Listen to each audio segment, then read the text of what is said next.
Hey, have you heard about Anchor? It's the easiest way to make a podcast. Let me explain. It's free. There's creation tools that let you record and edit your podcast right from your phone or computer, just like I'm doing now. Anchor will distribute your podcast for you, so you can hear it on Spotify, Apple Podcasts, and more.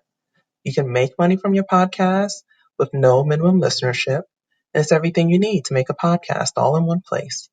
Download the free Anchor app or go to anchor.fm to get started.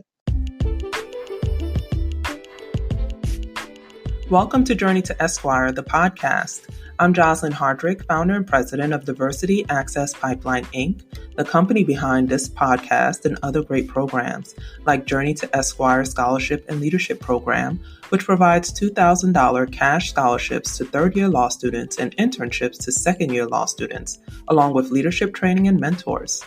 And Journey to Esquire, the blog, which provides insightful articles to help navigate you through law school and beyond. Find out more on our website, www.journeytoesquire.com.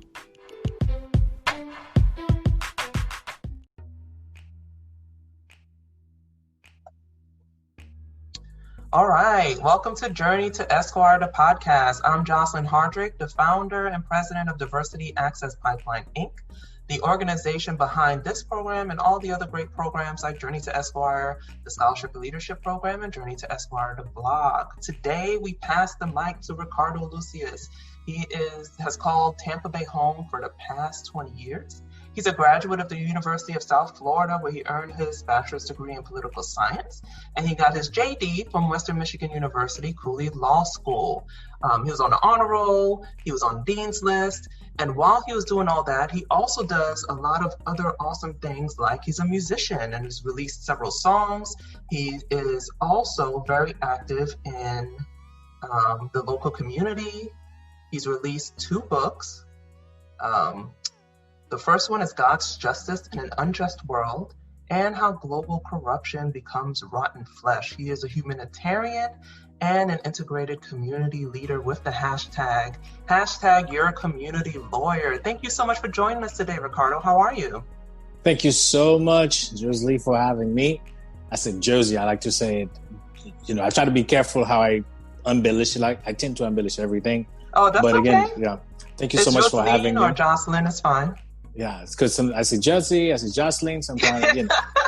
But again, thank you so much for having me. It's a privilege to talk to your audience and your participants in this podcast, and I'm privileged to be here with you.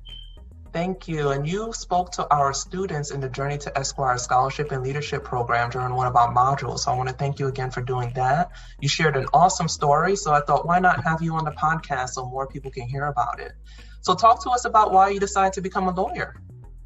Well, prior to law school, I was always a community leader, a community organizer.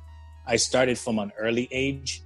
I started when I would say probably in my 16th in the north side of Haiti, helping out people. I'm always reaching out to those who are underserved. And I realized to a point while I was in Tampa doing the same thing that I need to have more knowledge. I need to understand the system better. And I realized this country runs on lawyers' blood, lawyers' sweat. And they're like, man, I need to be a lawyer. Maybe this is a way I can be better for my community. I can serve better. I can elevate my community better, which is the Tampa Bay area, which I've been living here for 20 years, like you just said earlier. And I decided to go back to school just with the intent to become a lawyer. So I went to ACC, I went to USF, and then I go straight to Thomas and Cooley. And here I am now. The people are calling me your community lawyer because I do things so differently than other lawyers. Not better though, but differently. And I own the name of your community lawyer. Oh, nice. Good. And we've heard that quote that lawyers can be social engineers. And so that's what it sounds like your approach is, as opposed to just shuffling papers around or making a lot of money or having the prestige. As a lawyer, you get all those things, but you can also be a social engineer. And in order to do that, you got to be involved with your community. So talk to us about your law school application process? Because you said you knew you were going to be a lawyer. So how did you kind of decide which law schools and what did you do when you applied? Well, when I went to school with all my friends, even at ACC, I was part of this clique where there was one Ethiopian guy. We had a couple of Vietnamese in there and different people from different corners of the world. Each one of us wanted to do something different. Like I said earlier, I said I would be an attorney. And then I said, okay, for me to become an attorney, what do I need to do? I find out exactly I need to get a bachelor's degree. I need to find a school to teach me the LSAT. So I think in the first school I went to review for the LSAT was Blackstone. And I went there with the intent, I was finishing up my bachelor's degree at USF in political science. And I remember I said, I'm going to take the LSAT once. I'm not going to take it twice. I'm determined I need to finish this already, blah, blah, blah. So I went, I took the LSAT once. I scored. And with my GPA from USF, and they see that was already really high, I entered Cooley with scholarships, with part scholarships, which really helped me with the funding, the financing of it, because law school is very expensive. Yeah. Although Cooley is more reasonable than a lot of other schools, but that really helped me. The determination itself, and I think the Blackstone people also did a great job, and I was ready, willing, and able to do this. So that was the process. The process was fairly 1, 2, 3 for me, in contrast to many other students. So that pretty much it. Oh, okay, good. Yeah, some people apply to a bunch everywhere. Some are more focused like you, so you knew what you wanted and went after it. And you're the second person to mention Blackstone, actually. So I'll have to look into that to give the audience members more information about their law school application process and their LSAT prep. And so now you're in law school at Cooley Law School. I'm guessing the Tampa Bay campus, correct? Yes. So you stayed in Tampa Bay the whole time. We were the first group of students called the Trimble that studied Cooley in Tampa. Oh, wow. I'm really proud of it, by the way. So we were like the most, I'm not going to say tolerated, but the most admired for our tenacity, because at that time Cooley was new. A lot of resources. We didn't have other students who've been in law school 2-3 years before us we can go to help us out with the material, with certain things. But with us clinging to each other, helping each other out, we made it. And I'm really proud of it to say we were the first group of students who started Cooley in Tampa. Nice. So it sounds like you enjoyed law school. Oh my God, you have no idea. At law school, I had so much fun. I earned the nickname Mr. Reasonable in law school. I remember the campus director, Diani, the deans. I developed a good relationship with everybody. I started United Nations Student Association at Cooley. I taught a few people how to dance salsa, the basic that I know. I'm not a salsa teacher per se, but the few things I know, I pass it on to some other friends. I remember I used to teach with Kali Worth. She used to be one of the salsa teachers at that time. Marta, nice. Irresistible. We all were part of this. It was fun and loving and caring. It was a great time. I'm not sure. I don't know exactly if this tradition carry on Cooley now, but back then with the Trimble, it was really, really full of fun and great support. Great team. If I were to do it again, I would start all over again. And I think law school was the experiment for me. Oh, I really, nice. really like that. And weren't you the valedictorian for your graduating class? Yeah. Yes. And also, the entire college, school, student government, everybody selected me to be the valedictorian speaker.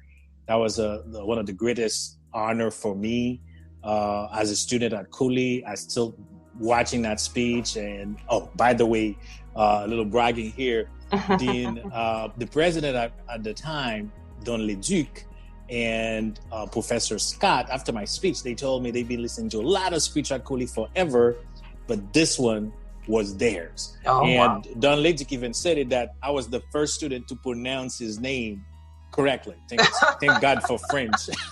That's true, yeah, Leduc. Everybody say Leduc, me I had to say Leduc. He's like, okay, wow, I own that price right there. Yeah. Nice. So now you're graduating from law school and like everyone else trying to figure out, okay, I got to turn this into earning income, right? So you're looking for a job or starting your own firm? How did you go about deciding what you want to do next? Well, when I always knew when it is about time for me to practice law, I'm going to open my own firm because I have my own way. I don't work like other attorneys do. I don't use like retainers. I don't do billable hours. People call me and then I'm still charging you. I don't do that as a community lawyer. So I needed my firm to be able to help as much as I can help in the community. So that's one aspect of it. And also I wanted to build something different, especially for the community I work with the most, the Caribbean community, the Hispanic community. I realized there was a lot of problem with the insurance companies, not compensating these people properly. And one of the reasons why you have a lot of big PI companies. And I know that my clients needed this special attention. Like I need to start from A to Z with them. I need to take my time. And to do that, I have to become the community firm. I have to become a law firm that is designed specifically and surgically to address the specific problem of the people. So if you call me, then you had an issue with personal injuries or real estate title and closing. I wanted them to know this guy right there is going to do A to Z. He's not going to settle prematurely just for the sake of settling. He's not just going to, cross his arm and then it's over. It's going to give the insurance companies the dangers they need. And to do that, I have to be on my own. I have to have the leeway, the framework, which I call my law firm, to represent my community better, which is the Tampa Bay community. Okay, nice. And you also do immigration and title work and real estate transactions. Yes. Yes, what I do. By the way, I apologize if you hear my son in the background because I'm at home. This guy is powerful. He's 1 year old.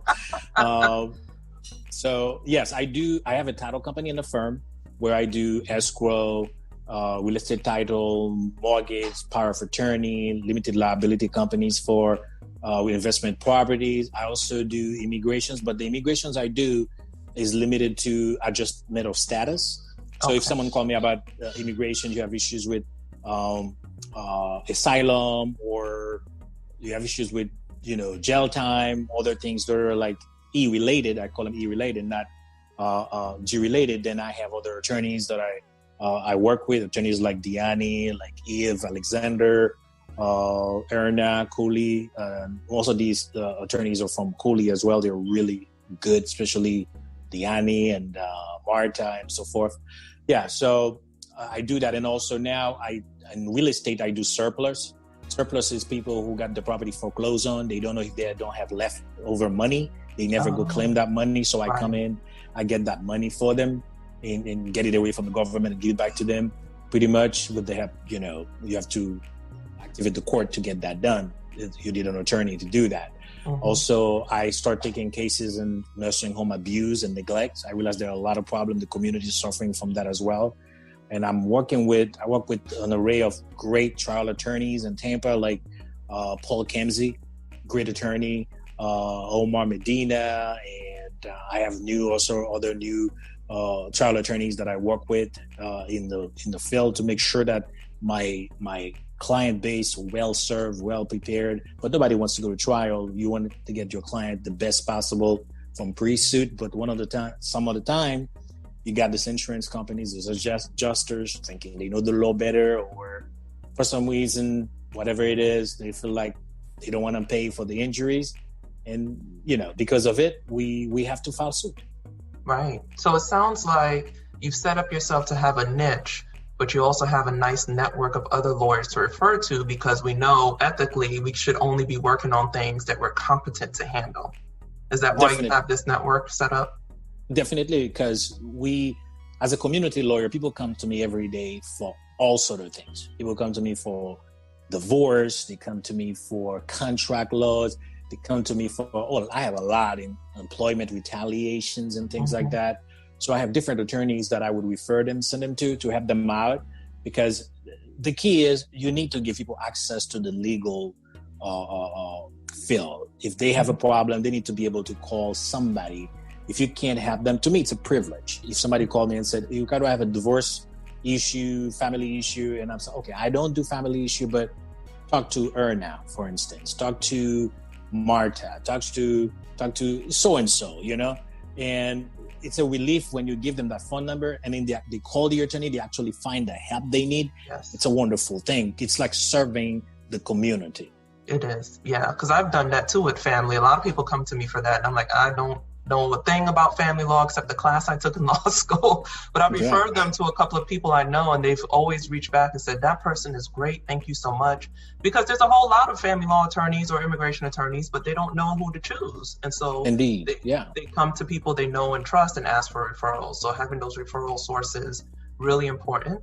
And so one other thing I want to mention, now you're a community lawyer, and I'm sure my audience can hear your accent. Our, heritage is the same. We're both from Haiti. Well, you were born there. My parents were. So do you offer services in different languages? Oh, yes. I speak Creole very well. I also speak French, not as well as Creole because I lost a lot of it over the years, but I understand French perfectly. Mm-hmm. I do speak French when I need to. And also I speak English. Spanish, I speak a lot of English. Spanish when I'm having fun. If I'm going to ask somebody to dance salsa, because I dance salsa, I dance a little bit of I'm kind of savvy with the Latin musics and everything, so I learn enough to say thank you, gracias, to be polite, to ask for food, directions. I know the very basic I need to know, and I can write quite a bit in Spanish as well. Right. And but French, Creole, English, it's just fair game. Oh yeah. And do you find that helps you with your practice and getting clients and building relationships? Oh my God. What I've realized is people have problems, and sometimes they can better explain the problems in their own languages. Yeah. You don't miss anything if you can understand what they are saying. Mm-hmm. And this is what I find in Creole. Sometimes people get in trouble because they're not saying what they were supposed to say, that they really intend to say. If you have a bad translator, a bad interpreter, and then the whole meaning goes like to waste. With me being always clinging to my Creole, I sing in Creole, I do everything in Creole, and the people already know me in the community as a gospel artist for a long time. So they know my Creole, so they come to me and explain themselves. I can joke, I can do all sorts of things with them in their language. It's a wonderful thing, and that's one thing I'm planning on doing when I expand the law firm within the next few months, is to bring in an Hispanic colleague of mine to be part of the law office of Ricardeau Lucceus, so that I can fully give the Hispanic community what they deserve as far as language, right? Because right now, 90% of my transactions in real estate derive from the Hispanic community, especially Cubans and friends that I have. I mean, over the years, I built strong bonds, strong relationship in this community, and I don't even have to advertise really. People just come in, I bless God for that as well. Yeah, I've heard that from a lot of solo practitioners. They just had a strong network, and most of the work comes from referrals, not marketing and advertising. You do some of that because you want people to know you're out there. That sounds like some advice we'd offer to new and future law students. What else would you advise them? Someone's thinking about going to law school now, or during that first year. You remember that first year, man, that's tough. Yes. They're wondering how they're going to make it. When I went to Cooley gave you this intro test. And after I took that test, I'm like, you have this letter saying if your score is this or that, you should have never started. You should have never come to law school because you're not going to make it. Wow. I remember when I received mine, and I'm like, oh my God, what have I done? Because I'm wired to become an attorney. And now I took that test. And the test is a long thing with a bunch of words, sophisticated things. And then I met I never forget this. I went to Cooley. I'm like, man, I'm going to drop this and try to do something else. And I met this friend of mine called Chad Justice. I think he's an attorney now from Cooley. He does employment law, I remember. And I talked to him over at the Wiregrass. I never forget that. And he goes, what are you talking about? Everybody got the same score. You know what I'm saying? So what are you saying? And I told him that I got a 4. Because I had a 2 or 3. I don't know what he told me at that time. I'm like, what a relief. Because I'm like, I thought I wasn't going to make it. So what I'm going to tell everybody is law school, a lot of people go to law school for different reasons. Some people go to law school because they want law school to make them something. Some people go to law school to enhance what they already know. Okay. What I tell people, it has to be a medium between the two. Okay. Because there are a lot of things you're going to get from law school you didn't have that can make you something different than where you were before. But at the same time, you have to develop your gravitas, your fortitude, your leadership, because being a lawyer requires a lot of leadership skills. You have to be able to build a rapport with people, especially if you want to go solo. Even if you're working for somebody else, you have to be able to talk to people. So these are the things that you really need to start thinking about. Try to create your circle. People who are healthy want to see you grow. And that's what helps me. In my circle, I have great people. If I need something, I call, they will pick up the phones and then they will help out. You have no idea how important that is. And do not underestimate new lawyers. Don't do it. People make a mistake. Yes. This guy's been a lawyer for a year. He may not know what he's doing. Trust me, a lot of new lawyers are hungry. And then they will do that extra length that a lot of other people won't do. So, and that's a plus. So you have to put this in your mind. If you need some advice, don't underestimate this person or that person. Reach out to anybody that can give you advice and then internalize it. Listen to it, not to respond, but listen to it to understand and to captivate that for yourself. Mm-hmm. And another thing also is be reasonable, be respectful, be somebody anybody can talk to, especially in this day and age. Be tolerant to a certain extent, in moderation in everything you do. And then respect your professors, do your homework. I never had issues with any of my professors. I never failed any class in law school. And one of the reasons why is because I try to be on time in school all the time. I try to not miss too many classes. I consider myself as a responsible student, although I was working 9 hours every day and I was going to school at night at Cooley. Oh, wow. So if I did it under the circumstances I did it, anybody who's willing to do the hard thing and do your homework, don't cheat, don't do certain things, you'll be fine. Yeah. That's, we're hearing some great stuff because right now we're recording this during the COVID-19 pandemic and you're talking about growing your firm when a lot of people feel like they have to shrink back a little bit. What else do you want to say to my audience? Is there anything else you'd like to add, what you're passionate about? Well, what I'm passionate about is I'm the kind of person I like to do lawyering from Monday to Friday and a little bit on Saturday. Okay. This is why my law firm is surgically designed to be a transactional law firm. So I do things that are like very hard to do during the week. It's a lot of processing. You have to be tenacious. You have to be very good with negotiation skill and mediation skills. You have to work hard. But like last month I had four settlement for 4 clients, but out of the 4 settlements, I had to do 3 of them pro bonos. I couldn't charge the clients anything because of the injuries, the problem, and the size of the settlement. I had to be reasonable with that. So you have to be flexible as well. You have to prepare yourself. It can't be just about money.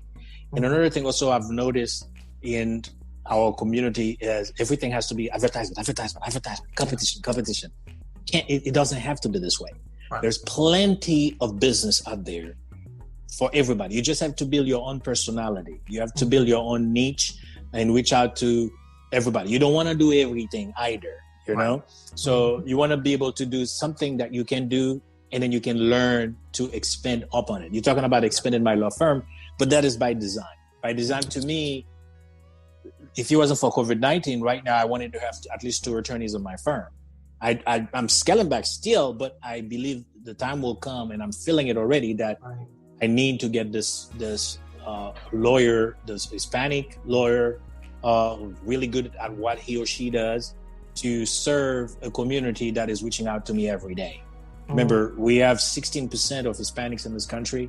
We have to give this group of people their respect, what they deserve, and to do that, we have to be focus-centered. Focus-centered means we have to know the people, our client, our audience, people that we're dealing with. And the best way to do that, when they call my law firm, if one of them can't speak English, like when I do title closing now, I hire a notary who speaks Spanish very well to go out there. I pay them $200, $250, whatever it is, to make sure that my real estate clients are well covered.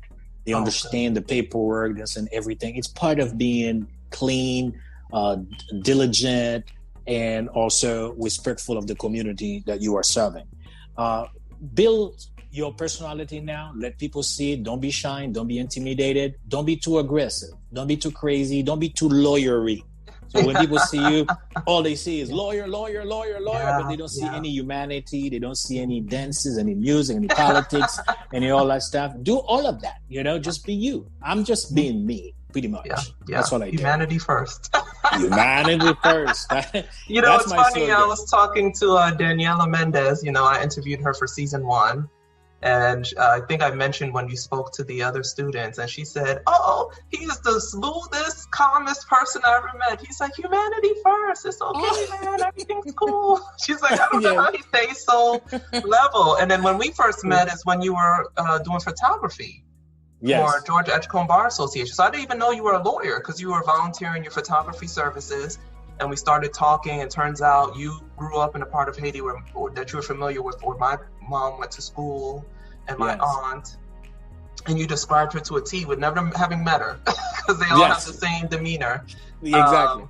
But that's interesting. And so you never know how you're going to meet people, because then I was like, oh, wait, you're a lawyer. Oh, now you went to Cooley, and now I'm a professor there. So it's a small world. Small world. So and I think the best thing a lawyer can do when you first meet someone is for the person to know you first for who you are before they know you are a lawyer. Yes. Because if they know you are a lawyer before they know who you are personally, then you're missing some point. Some people come to me and said, "Hey, Ricardo, you are a lawyer now. You shouldn't salsa. You shouldn't keep talking about Jesus all the time on the internet.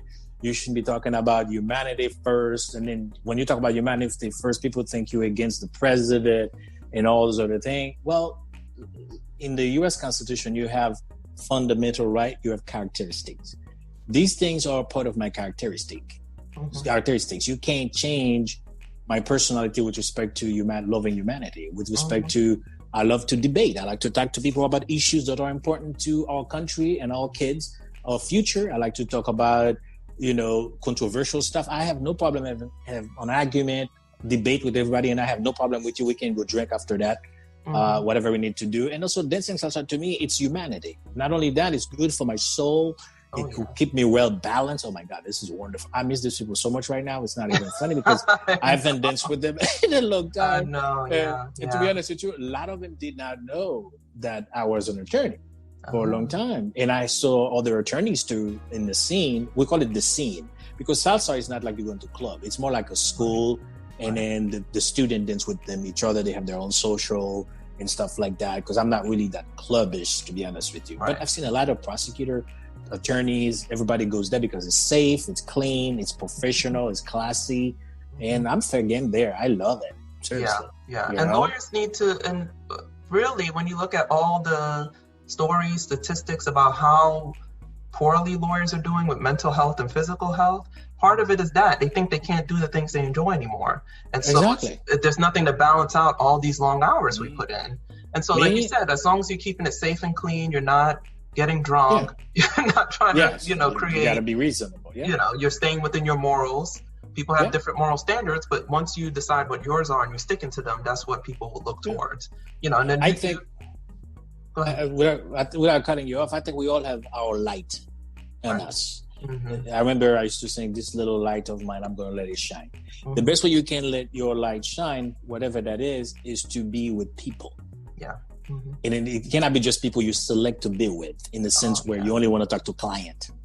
So if you want to talk to clients, and you're only going to talk to client, and when you go home, you're only going to go into a book or computer trying to do research all the time. And there's nothing wrong with that. But there are so much more in this world that we lawyers as leaders should do. I want to learn how to dance line dancing now. But to be honest with you, who don't know that, but I love country music. Seriously, I mean, when I do my spiritual thing at night, I listen to Alan Jackson's spiritual songs. I'm all over the place. It's messy with me, but I love it. I love my Jamaican friends. I love my Indian friends. I have a friend now from Nepal. When I used to speak a little bit of Nepalese. When I used to do public policy advocacy, I went to Washington, D.C. and I met her in Washington, D.C. and she adopted me as her brother. And then when we talk on Facebook, you see her calling me sister or brother. I have a lot of people said, "Well, Ricardo, we can't marry you. We can't date you because you're already married and everything, but I'm going to have you at least as a brother." Oh, I have that all day, and I'm I'm sitting there welcoming it. Some of them too, I adopted my sisters too as well. Oh, nice. So when you're a lawyer, people should be comfortable to come to you, because I think every citizen in this country should have a lawyer friend, someone they can reach out to, because this country is run on the law. Yeah. If you're a smart person, a reasonable person, you have to be connected to lawyers, doctors, engineers, electricians, because somehow you're going to need something fixed in the house and everything. It's only reasonable. And I have all those type of friends, you know? Mm-hmm. So it sounds like you're saying don't stay in a box. Don't put yourself in a box once you become a lawyer, and make sure you're not putting other people in a box and you're welcoming them in. Exactly. If you do the box, you're killing yourself, and then you're not doing exactly what you should do as a leader in this community. Because the most important thing you should do is to show your leadership. I call it the light. Show it to the world. When you show it to the world honestly, with no ill intent, the world will shower you with gold. And those golds are not money. I'm talking about love, affections, somebody you can reach out to, somebody you can talk to, somebody you can do all that stuff with. Yeah, that's the real wealth. It is indeed. Thank you, Ricardo, so much. I love all the messages that you have. I always enjoy talking to you. We can keep doing this all day. You touched on so many things that we want to emphasize in the podcast: to bring your whole self, to have wellness by doing things you enjoy, and to highlight diversity and how important it is to know people of all different ethnicities and religions and from different countries, different ethnicities, different races, etc. So one thing I do want you to do, Daniela did this for us. She said something a little bit in Spanish for our Spanish speakers. If you want to, say a little bit in French or Creole for our audience members who speak it. I can say merci en pile parce que tu invité pour venir dans show ce matin. Je me souhaite à ce que tout haïtien captain dem pour toujours brancher sur podcast là. Et puis, me l'a m'aider nous c'est avocat communautaire et en français je peux dire merci de m'avoir invité. Je suis très content d'être là, de parler avec vos fanatiques, tout ça, ou bien vos correspondants. Alors, c'est tout ce que je peux dire en français, tu vois. Merci en pile. Thank you so much for coming. So thank you for listening to Journey to Esquire, the podcast. Please check the show notes. Check out www.ricardeauluceus.com for more information. Follow on all his social media. We'll have those on the show notes as well. And we'll see you next time. Okay. Bye-bye.